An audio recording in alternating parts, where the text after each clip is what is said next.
everybody, welcome back to A Dash of Dandelion's Homestead.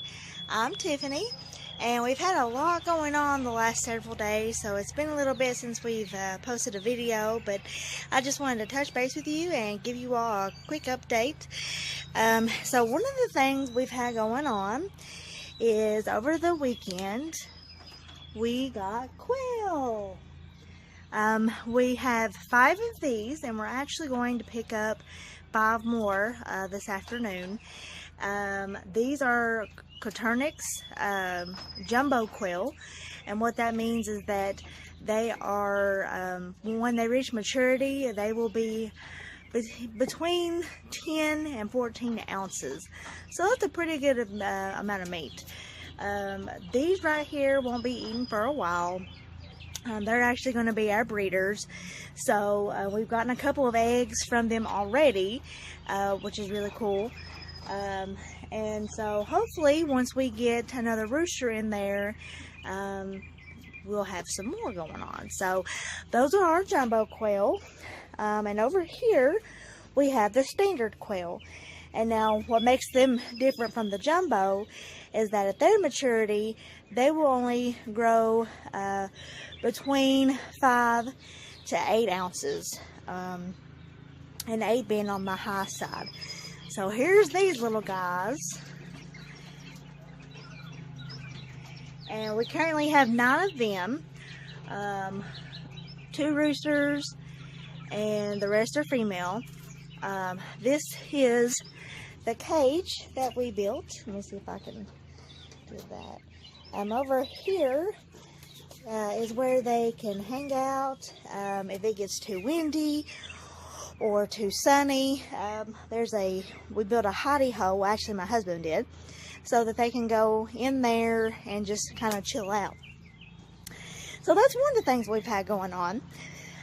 Something else, and those of you that have seen our videos before have seen our rabbits, but I'll kind of just show you real quick here. The one in the middle, the solid white, that's our buck, our boy.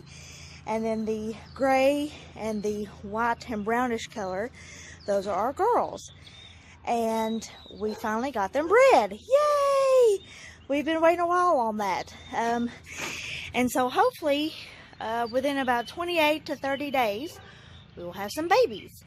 And they will stay with their mamas about 3 or 4 weeks.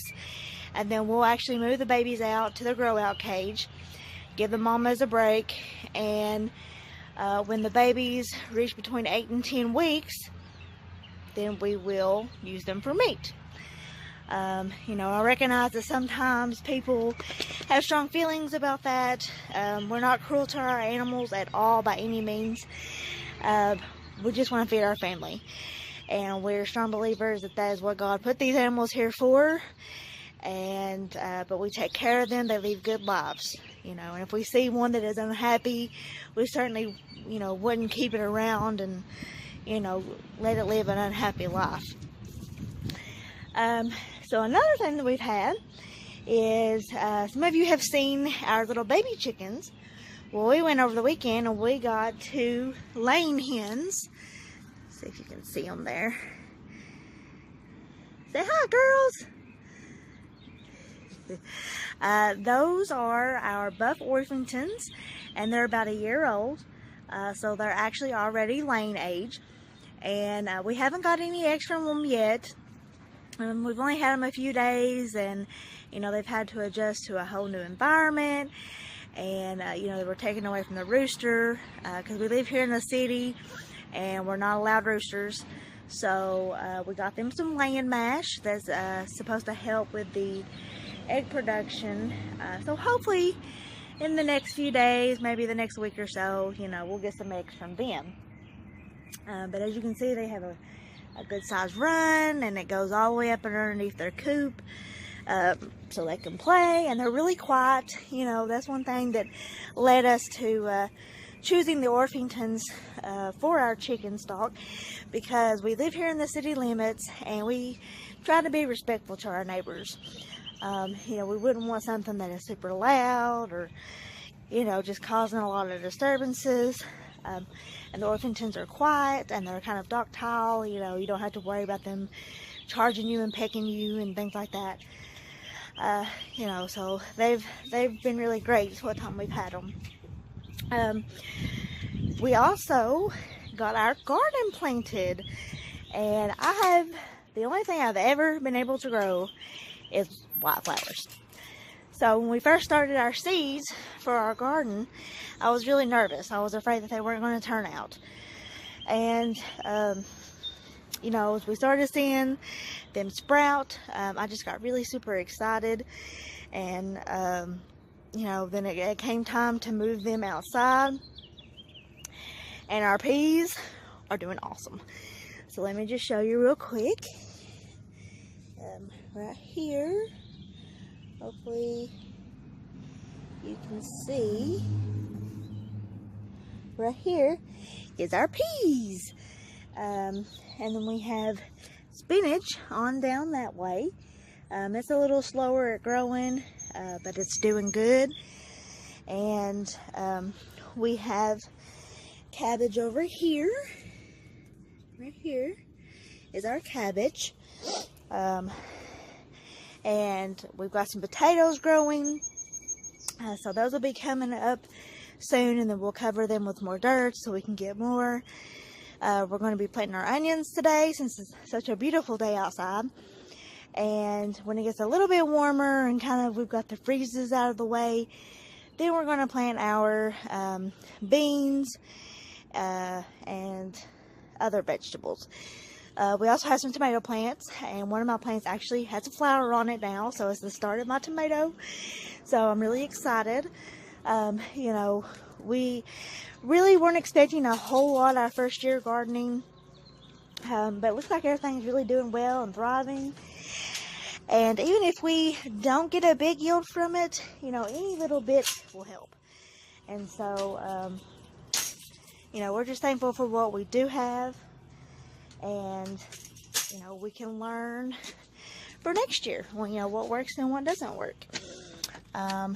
So this is our little chickens. Some of you have seen them before when they were teeny tiny. Say hi, guys. Yeah. So they're growing up quite nicely. We will actually move them out to the chicken coop in about 2 or 3 more weeks. We're just giving them some time, you know, to grow a little bit better, and then we'll transition them over to the big girls, and hopefully they'll get acclimated really well.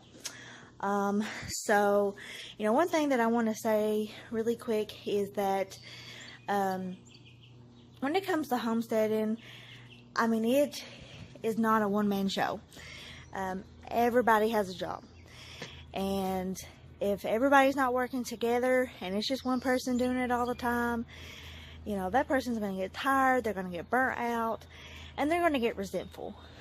So, you know, if there's anybody out there that is thinking about homesteading, but your husband or wife or partner or your kids or whoever are hesitant, you know, I'd encourage you all to keep having that conversation.